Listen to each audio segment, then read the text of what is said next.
Бедная куртизанка была замучена до полусмерти. Ее волосы поседели. Она превратилась в скелет, обтянутый кожей, и оковы ее были тяжелее, нежели она сама.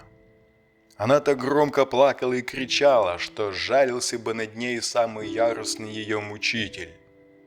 Многие приехали накануне того дня и ночевали за городом в палатках. Даже аббат Заливер золота не нашел бы себе жилья в городе Туре, потому что после обедни дьяволицу должны были предать сожжению на костре. В церкви пришлось заткнуть ей рот, и она грызла кляп, как ящерица палку. Потом палач привязал ее к столбу, чтобы поддержать, ибо она падала с ног от слабости. И вдруг откуда-то взялись у нее силы. Она сорвала с себя веревки и бросилась бежать по церкви, и, припомнив прежние свои привычки, весьма проворно вскарабкалась на хоры, порхая как птица, вдоль колонок и резных фризов. Еще немного, и она спаслась бы на крышу. Но какой-то страж выстрелил в нее из арбалета и всадил ей стрелу в щиколотку. Столь велик был страх бедной девки перед костром, что она долго еще бегала по церкви, невзирая на свою рану, наступая на раздробленную кость и обливаясь кровью. На следующий день я пошел взглянуть, осталось ли что-то от этой женщины, столь нежной и любящей, но ничего не нашел, кроме маленького обломка грудной кости. Добрый вечер, дорогие друзья! Эту жестокую сцену казни молодой девушки записал Оноре де Бальзак в своих озорных рассказах, которые, я должен сказать, в своем большинстве, конечно, изобилуют сценами иного рода, куда более романтичными и приятными, хотя порой все же с налетом скорби и печали. Талант Бальзака сумел сыграть и на радости, и на злости, и на ненависть, и на симпатии. По всем струнам души прошелся, и причем все это в рамках нескольких страниц. Умеет он то поднимать тебя выше небес, то резко сбрасывать на землю, заставляя в своей ненависти к антигероям уподобляться ангелу справедливого возмездия. В его книге на французском языке можно увидеть гравюру, которая знаменует начало сегодняшней истории. Посмотрите на этого прелестного ангелочка, восседающего на сердце, которое словно еще пульсирует, оно живое. Но как иначе объяснить, что по нему течет кровь, и видно, что прямо по мясу вырезано слово, которое почти одинаково звучит на разных языках. Видно вам? Там написано «суккуб». Суккуб – это демон или сверхъестественное существо в фольклоре в женском обличье, которое появляется во сне, чтобы соблазнять мужчин, обычно посредством сексуальной активности. Согласно религиозной традиции, суккубу необходимо семя, чтобы выжить. Повторная сексуальная активность с суккубом приведет к формированию связи между суккубом и мужчиной, и суккуб не может истощить или причинить вред мужчине, с которым она занимается сексом. В современных представлениях суккуба часто изображают как прекрасную обольстительницу или чародейку, а не как демонический или пугающий образ. Есть также мужской аналог суккуба, он называется инкуб. Компания Lo Scarabeo выбрала именно эту гравюру в качестве сегодняшнего аркана. И это тройка мечей. Но какое отношение данное малоприятное событие имеет к карте? Благодаря бдительным жителям города Тура, маховик судьбы начал свой ход. Они составили коллективное прошение примерно следующего содержания. Но прежде чем вам его прочесть, хотел бы сказать, что я сократил его в десятки раз и считаю его важным дополнением к разбираемому сегодня аркану. Прошение. Мы, ниже подписавшиеся жители города Тура, заявлением направляем в суд архиепископа. С некоторых пор в нашем городе появился зловредный дьявол в образе женщины, проживающей на усадьбе Сент-Этьен. Сия женщина-чужеземка ведет жизнь блудницы, позволяя себе злоупотребления и излишества всяческого рода, доходя до столь злокозненного распутства и продажности, что поступки ее грозят разрушить веру католическую в нашем граде, ибо те, кто посещает ее, возвращаются с душой безнадежно загубленной. Посему, принимая во внимание, что многие из тех, кто навещал ее, скончались, и что, явившись в наш город, она не имела никакого имущества, кроме самой себя, а накопила, как о том идет молва, несметные сокровища и богатства, равные королевским. Отчего и возникло подозрение, что приобретаются они путем колдовства или краж при помощи волшебных чар, исходящих против естества человеческого, от сей сладострастной чужеземки. Принимая во внимание, что дело идет о чести, о безопасности наших семей, что никогда еще в нашем крае не было столь жадной и похотливой блудницы, которая столь вредоносно исполняла бы свое поганое ремесло, принимая во внимание необходимость расследовать личность и поведение оной преступницы, дабы проверить, не проистекают ли ее действия от внушения злого духа, посещающего нередко христианский мир в женском обличии, о чем учит нас Священное Писание, где сказано, что Спаситель наш был вознесен на гору сатаной, показавшим его плодоносные иудейские долины, и что во многих местах видены были тогда суккубы, или демоны с женским обличием, каковые демоны, не желая вернуться в преисподнюю, остались на земле и, храня в себе неугасимый огонь, пытаются освежить себя и насытиться, пожирая души человеческие. Тогда мы спросили обвиняемую, признает ли она за правду все сказанное добрыми господами и жителями города. На что она ответ дала, что признает сказанное правильным в большинстве своем, но многое в то же время назвала злословием, клеветой и глупостью. Тогда обвиняемой было предложено нами заявить, была ли у нее любовь и плотская близость со всеми теми рыцарями и прочими, на что она дерзко ответила: «Насчет любви признаюсь, насчет плотской близости не помню». Тогда мы ей сказали, что все эти мужчины умерли по ее вине, на что она ответ дала, что не повинна в их смерти, ибо всегда отказывала им, и чем более избегала их, тем они яростнее ее домогались. Но когда овладевали ею, то по милости Божьей она отдавалась любви от всего сердца, ибо испытывала радости ни с чем не сравнимые. Тогда мы спросили ее под страхом пыток, что она имела в чувствах, когда какой-нибудь благородный рыцарь умирал вследствие близости с нею. На что она ответила, что сие повергало ее в тоску, и она просила смерти себе и молила Бога принять ее в рай, тем паче, что встречалась лишь с мужчинами прекрасной и чистой души, и, видя их гибель, премного скорбела, считая себя вредоносным созданием, жертвой злого рока, который передавался другим, как чума. Мы спросили у нее, почему она не посещает церковных богослужений и не соблюдает праздников. На что она ответ дала, что те, которые посещали ее для любви, выбирали праздничные дни, и она следовала их желанию. Возражая это, мы христиански наставили ее, что, поступая так, она больше покорялась воле людей, нежели заповедям Божьим. На что она ответ дала, что ради тех, кто горячо любил ее, она бросилась бы в огонь, не имея никаких иных побуждений к любви, кроме своего желания.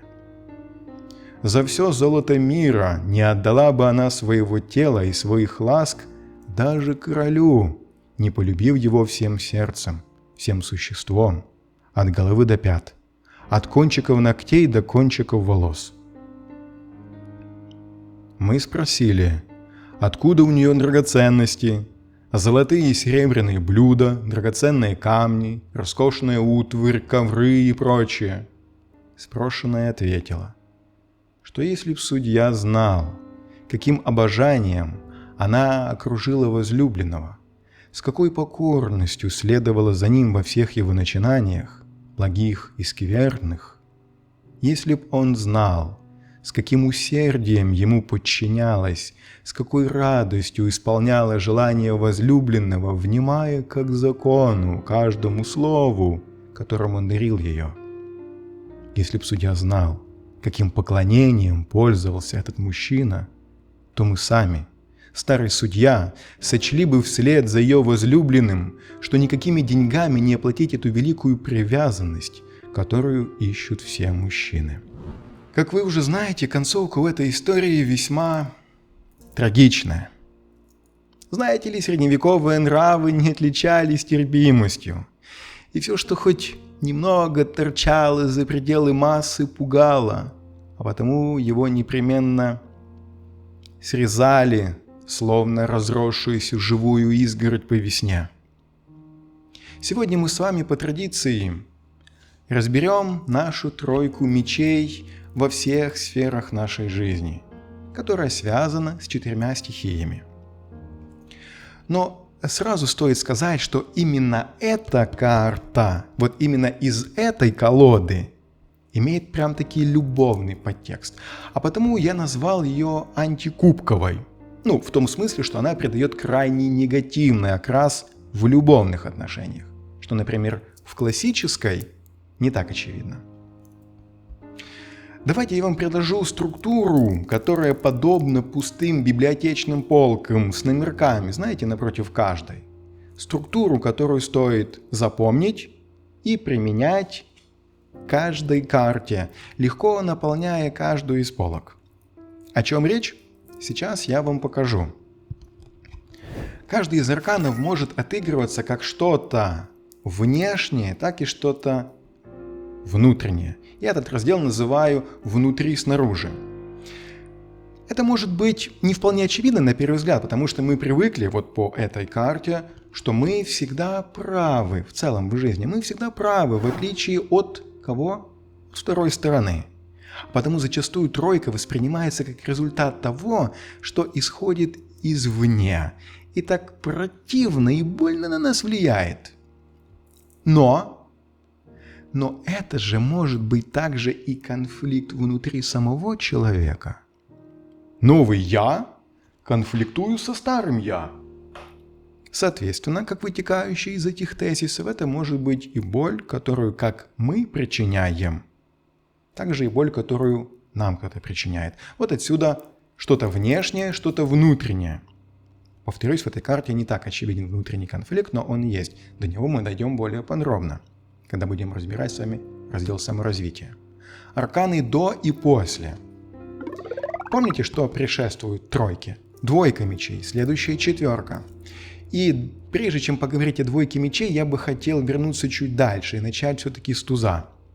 Вот с той божественной руки, которая нам протягивает символ масти, как бы вкладывая в наши длани грозное оружие. А вот двойка, она показывает, что есть кто-то или что-то с таким же оружием в руках. Ну, понимаете, да, что это оружие скорее такое что-то иносказательное. Знаете, как говорят, словом можно ранить. Или ученье свет, не ученье тьма. Иными словами, вот эта вторая точка зрения, или второй способ действия, или вторая правда. И по двойке мы ее что? Узнаем. То есть мы сталкиваемся с ней. А потому логичным будет сказать, что тройка, следующая за двойкой, это третья правда, что ли, как результат вот этих самых двух скрещенных мечей. Мы еще дойдем до взаимоотношений по этой карте, а потому, чтобы не травмировать вас раньше времени, скажу на примере саморазвития, что это некий компромисс внутри нас самих между одной правдой и второй правдой. Например, человек всю жизнь был атеистом, в худшем смысле того слова. А недавно предположим, увидел привидение, и в его голове случился просто слом какой-то. Схлестнулись два мировоззрения взаимоисключающих. И кому-то из них, правде сказать, больнее. Но и от старой точки зрения он не откажется, и новую не может игнорировать. Вот и получается, что надо найти компромисс внутри себя. Ну а четверка — это же просто отдых после какого-то сражения, после такой вот драки на поле битвы. Самое время залезать раны и осмыслить произошедшее. Статика или динамика? Глядя на каждый из арканов, можем задавать такой вопрос. Что здесь? Видно, что мы сами никаких действий не производим, но все же процесс какой-то происходит. И потому внутренне может ощущаться как динамика. Парадокс. Вроде бы движения нет, а сердце клокочет. И это вполне логично после застойной двойки мечей, когда герой аркана даже повязку, помните, с глаз снимать не желает, как бы давая понять, что даже если там ядерный гриб за окном нарисовался, то я со своего места не встану. Но нет, скелетный амурчик тебя поднял. Следующий пункт – это буквальное прочтение. Он предполагает банальное описание увиденного на аркане. И в традиционной колоде Уэйта карта не отличается по своему духу и несет такой же мрачный посыл. Глядя на эту, можно заметить, хоть она черно-белая еще, и капающую кровь, и слово, которое вырезано прямо на сердце, суккуб тот самый, амур, но совершенно бездушный, при этом все равно способный поражать сердце. У него для этого есть и лук со стрелами, и крылья, чтобы незаметно подлетать к парочкам и создавать любовные треугольники. Ну, надо ж на кого-то вину переложить, не так ли? Есть здесь, кстати, на карте и небольшие существа, летающие рядом. А давайте я вам еще покажу несколько других гравюр вот из этой же книги, которую изобразил Гюстав Дере к этому рассказу. Там есть парочка примечательных моментов, которые нам смогут полнее раскрыть данный аркан. Вот одна из них, где девушка, похожая, видите, на паучиху, которая что? Вырывает сердца у молодых и неопытных юнцов. А вот посмотрите на эту гравюру. Тут над головами влюбленных летает сердцеподобный демон. Там все атрибуты: рожки, крылья, хвостик, злобная рожица. И такое ощущение, что это сердце мужчины, потому что у него, видите, из груди выходит некое подобие дыма или пара, или, может, то душа его похищена теперь. Но так или иначе, а есть намек, что это не сама девушка делает, а с помощью неких сил. А вот эта сцена со страстным поцелуем показывает нам не только таких же сердцеподобных демонов и уже знакомого нам амурчика-скелетона, но и смерть, выглядывающую из-за шторы. И мы начинаем понимать, что страсти кипят, желания бурлят внутри их тел. Но параллельно с этим начались процессы деградации души, которые пара пока еще не замечает. Но они есть. Вот и в буквальном прочтении этого аркана сердце и все, что вокруг него происходит, дает понять, что человеку не свойственно такие ощущения испытывать, и воспринимаются они крайне болезненно. И Дере умело показал, что А – это больно, а Б – в этом виноват кто-то извне. Не только за счет этой карты, сколько за счет тех гравюр, которые я вам только что показал. Символика. Символику на нее тоже смотрите. Эта колода совершенно новая, но это не мешает нам уже найти в ней определенную символику. Надпись «Суккуб», что дает нам дополнительные смыслы. Я вам говорил, кто такие суккубы. Скелетный амур. Вы же помните, кто такие амуры? Ну, их так называют, да, амуры, как будто бы их много. На самом деле бог любви, он же Эрос, он же Купидон, он же Амур. Эрот или Эрос соединял богов в брачные пары. Считался порождением темной ночи и светлого дня, или неба и земли. То есть он объединял противоположности. Он господствует как над внешней природой, так и над нравственным миром людей и богов, управляя их сердцем и волей. Следующий пункт – это масть. Обращайте внимание, что это за масть на карте. В данном случае сегодня у нас мечи – это стихия воздух. Это один из четырех элементов, известных людям. И он, в отличие от остальных, вносит в любое дело ясность.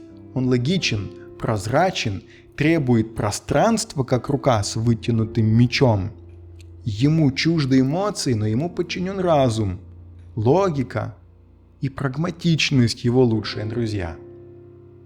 Кубкам свойственно пребывать в заблуждении, быть во власти чувств, испытывать сладкую истому. А что случается, когда появляются рядом мечи? Они рассекают пространство, выводя всех на чистую воду. Они обнажают правду. А потому в тех жизненных ситуациях, где задействованы кубки, воздух воспринимается болезненно, как чужеродное металлическое тело, встрявшее в сердце. И только если оно из камня, то эти мечи его не пробьют, но там уже нет места кубкам. Если человека разложить на части, то я бы сказал, что плоть – это пентакли, то есть все, что мы видим как тело. Пентакли – земля. Кровь, бегущая по жилам, которая дает энергию – это огонь, это жезлы. Наша душа – это кубки или вода. Ну а наш разум, наше мышление, размышление, логика – это воздух. Нет ничего быстрее нашей мысли. Следующий пункт – это магия числа. В данном случае магия числа 3. Тройка издавна считается магическим, особенно остро ощущается после парной двойки. Причем в обе стороны. С одной стороны, это третий лишний, если плохой вариант, а в хорошую сторону это пополнение в семье, например, да, когда было двое и появился третий. В истории мифологии число 3 чуть ли не самое популярное тоже. Троица, да, Бог, Отец, Бог, Сын, Бог, Святой Дух. Иисус, который воскрес на 3-й день. Петр трижды отрекся от Христа. В сказках это 3 поросят, 3 богатыря, 3 сына, 3 задания. Кстати, в этой цифре я вот размышлял также. Не ощущается равновесие, ну в смысле равенства, да, как на 2 чашах весов, но ощущается баланс. В том смысле, что появляется какая-то третья сторона, которой не было доселе, которая как бы уравновешивает вот этих 2, которые никак не могли отбалансироваться. Ну что ж, запомните вот этих 7 пунктов и вспоминайте их перед каждым, даже впервые увиденным арканом. И вы довольно быстро сформируете у себя представление об этой карте. Теперь давайте подробнее разбирать нашу тройку в разрезе 4 сфер нашей жизни, которые подчинены 4 стихиям. Мечи, воздух, саморазвитие. Жезлы, огонь, карьера, движение вперед в социуме, социальные связи, земля.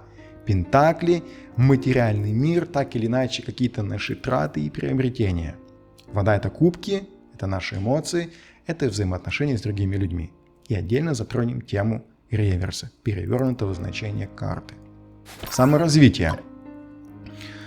Ну что ты такое говоришь, Евгений? Какое тут саморазвитие, да, по этой карте? Тут страдать надо, сесть и страдать. Ну, что-то мы все-таки вытащим с вами из этой карты. Тем более, что боль часто так тесно идет рука об руку с правдой и прояснением. Она показывает, как все есть на самом деле. Этот аркан учит, что важно умение своевременного переключения с того, что в нас прочно укоренилось, и что мы уже считаем своим и частью себя, и то, что нам предлагает мир внешний, То есть как бы сталкиваются две реальности. То, что в нас вросло корнями, что мы считаем своим, и что-то чужеродное, что-то проникающее в нас извне. Мысль, развиваясь, движется. Также постоянно изменяется и наша жизнь.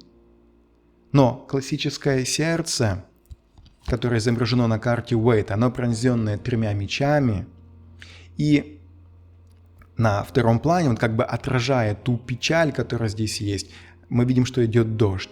И картинка как бы нам напоминает, что мир основан на законах, а они часто могут противоречить тому, что есть в нас. А значит, разумное постижение этих самых вселенских законов, как и познание вообще, связано со скорбью. То есть любой закон, даже закон бытия, он суров и накладывает на человека ответственность. Важный посыл по тройке мечей в саморазвитии. Мысль человека должна смириться перед законами мира. Тогда он сможет принять то, что прежде не умещалось, нет, не в сердце, в его сознании. Как это ощущается на деле, как это ощущается на практике? Очень может быть, что человек в какой-то момент по этому аркану стоит перед выбором и не может решиться на какой-то шаг. Почему? Потому что разум и сердце конфликтуют. Даже если он прекрасно знает, как надо поступить, но ему все равно очень тяжело. Умом осознает необходимость того, что предстоит, но в душе все бунтует против такой перспективы. Одно из самых болезненных состояний, какое может переживать человек, это утрата иллюзий. Именно тройка дает нам почувствовать это сполна. За этим может стоять крушение всего, что мы позволили, во что мы позволили себе верить. Позволили потому, что очень хотелось, чтобы это было правдой. И у каждого из нас есть сердце, своя правда, и в ней есть мечты. Мы можем медитировать круглые сутки, наслаждаясь своим каким-то представлением о том, каким должен быть этот мир. Но однажды приходит время сказать себе: ты никто по сравнению с этим миром, он другой, он огромен, он не такой, каким ты себе его вообразил. И он имеет на это полное право. Поэтому очнись и приложи усилия к тому, чтобы увидеть этот мир таким, какой он на самом деле. Если все, что я сказал до этого, вам показалось слишком запутанным, заумным и непонятным, то вот вам простая фраза, как некий итог по саморазвитию. По тройке мечей мы вступаем в конфликт с самим собой из-за того, что мы что-то узнали новое. Чтобы получить от этого пользу, вам надо принять это как данность и перестроиться под новые сведения. Легко и просто. Звучит, но не сделать. Все мы с вами прекрасно знаем, как больно эти мечи пронзают наше сердце. Как больно нам расставаться с нашим прежним укоренившимся мировоззрением, которое действительно очень прочно вросло корнями не только в наше сознание, но как будто бы действительно в нашу душу, в наше сердце. Следующая сфера – это сфера, которой подчинена карьера, наше социальное развитие во внешнем мире, и это будет жезл, это будет огонь. Конечно же, многое зависит от конкретики вопроса, но в целом намекает на какую-то конфликтную ситуацию. А если на работе конфликты, то это может быть расторжение договоров, разрыв деловых отношений, это может быть увольнение, это может быть прозревание от иллюзий и выяснение правды. Горькой правды. Если был вопрос о том, что принесет, например, будущее место работы, то может указывать на получение разочарования. И, конечно, тут, опять же, соседние карты покажут картину полнее. Но нередко может быть, что сладкие грезы, они как бы растворились, и пришла горькая правда, к которой мы не готовы. Мы ведь себе иную картину представляли, когда думали об этой работе или собирались туда устраиваться. Это может быть не только, кстати, внутренний конфликт, но могут быть и споры двух сторон, которые никак не могут найти вот эту третью сторону, третий меч, компромиссное решение. Я, кстати, считаю, что это прекрасная, хорошая карта, когда она служит предупреждением перед тем проектом, который должен быть воплощен в будущем. Почему? Потому что предупрежден, вооружен, а значит можно заранее обойти острые углы, сгладить шероховатость. Если в проекте замешаны другие стороны, то учесть возможную причину спора. Финансы. Мир Пентаклей. Я бы разделил ситуацию по этой карте на две ветки. Констатация факта и возможный будущий сценарий. И, конечно, в первом варианте речь идет о любого рода событиях, но так или иначе связанных с потерями. Убытки, разделение имущества, да, по троечке делим. Споры из-за каких-то денег, квартирный вопрос и далее по списку. Конкретика заданной темы, опять же, соседние карты покажут, что это недополученная прибыль, да, если преобладает масть пентаклей, или какое-то эмоциональное разочарование, если преобладает масть кубков. А вот будущий сценарий прекрасен тем, что мы теперь в состоянии повлиять на его развитие. Опять же, предупрежден, вооружен. Это как минимум один вариант. Да? Невозможно испугать того, кто знает, что его напугают. Не смешной анекдот, когда ты его слышишь уже 10-й раз. Такие немножко косвенные примеры, но дают понять, что когда вы знаете о каких-то подводных камнях, то вы либо их в состоянии избежать, либо как минимум вы к ним готовы, и они уже не могут стать тройкой мечей, они уже не могут так больно ранить вас. Вы сами прекрасно знаете, что одно и то же в контексте написанного слова какого-то грубого может так больно ранить, когда оно сказано близким человеком, и совершенно можно пройти мимо, даже улыбнуться и ухмыльнуться, когда вам это сказал на улице какой-то подросток, например. Следующая сфера – это взаимоотношения. То, что чаще всего происходит как раз между людьми противоположного пола. Но не всегда так. Это могут быть и отношения с начальством, отношения в семье, дети, родители. В общем, там, где присутствует у нас как раз масть кубки, наша душа, наши какие-то чувства, эмоции. Что по этой карте можно сказать по взаимоотношениям? Это, в принципе, наша тема сегодняшнего аркана. Потому что Гюстав Доре, он своей гравюрой отсылает нас, опять же, к Оноре де Бальзаку и к его несчастной героине. Помним тот сюжет, о котором я читал в начале. Да и в целом ко всем любовным историям, которые записаны в его книге. Потому что зачастую там одна из сторон так или иначе оказывалась вот с таким вот пронзенным сердцем. И все почему? Потому что мир жесток. Потому что люди жестоки. Потому что мы живем с одним ожиданием, а приходит другая действительность. Знаете, вот эти вот картинки из соцсетей, которые объединены в одну общую рубрику под названием «Ожидание и реальность». Вы ждете эти модные тканевые кроссовки, а приходит вот это вот тряпичное чмо. Хотели игриво подмигнуть парню, а его почему-то уж передернуло. Шли на свидание с брутальным мачо, а там вот такой вот карапуз ждет. И это все смешно и угарно, когда мы листаем ленту. Но ведь наша с вами жизнь и есть та самая лента. Ведь это становится уже нашей болью и разочарованием. Еще раз. Мы ожидаем одно, а приходит другое. Я просто не могу остановиться. Много картинок понабрал. Все дело в том, что каждый из нас в отношениях имеет что-то очень твердое, при этом не гибкое и нерушимое. Наши мечты и иллюзии, и они могут быть прекрасной реальностью до тех пор, пока не возникает где-то в параллельной вселенной другая реальность. И потом бац!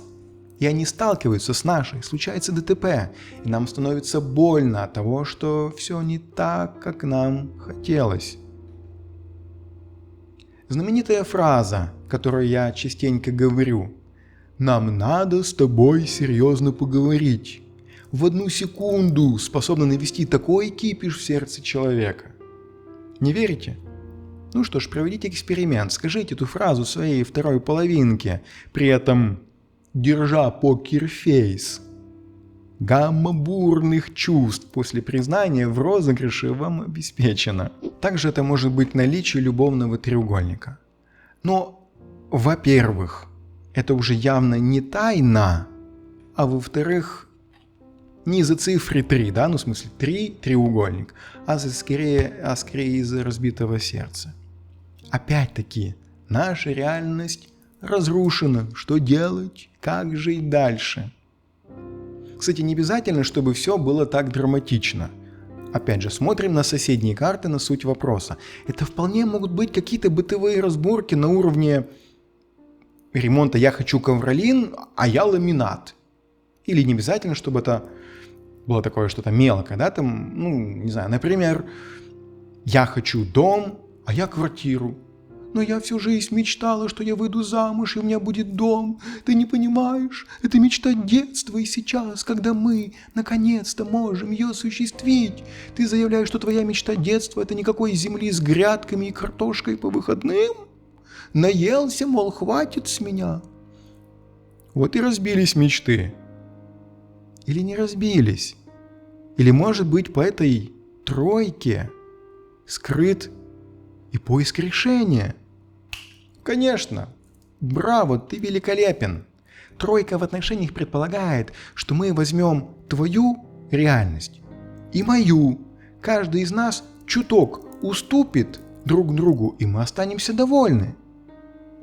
Засеем наших 10 соток газоном. Это ж не картошка. А стричь, а поливать газон, да, она об этом не думает. В реверсе.